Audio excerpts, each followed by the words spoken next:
If you have dreams for young Black girls, for queer identifying folk in church world, what would they be at this point, given all you've seen, all you've studied, all you've experienced? It would be true liberation, that they don't experience limits because of the church, whether that's gender, sexual identity, that they believe that they can do all things through Christ, who strengthens them, because they've been cultivated and cared for in a space that allows them to dream the undreamable. In the words of the Clark sisters, I'm looking for a miracle. I expect the impossible. And this is how we're raising them up. So when they leave our congregations, they believe, oh no, I can do all things because I am all things. I've been able to live into that since my childhood. I know no limits. I know no boundaries because God knows no limits. God knows no boundaries. To see themselves really as God sees them. And this also includes our trans babies as well, because there's a lot of conversation of, well, did God make a mistake?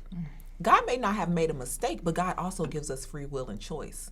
And so it allows us to identify ourselves in a way where we feel like we can actually come to God more fully because we've had this opportunity to say, I'm going to shift just a little bit of what you've given me and make it work for me since I'm the one who has to live in this body. Yeah, I think similarly, my dream for Black girls is that kind of along the lines of liberation, but also that they flourish on their terms unencumbered. And flourishing can mean very different things to different people. Exactly. So I want Black girls to be able to not only define for themselves what flourishing looks like and be able to dream about that flourishing, but also to be able to move into it without stumbling blocks or without systems that are designed to impede their flourishing. And so I think that kind of brings me back to a strategic pastoral care,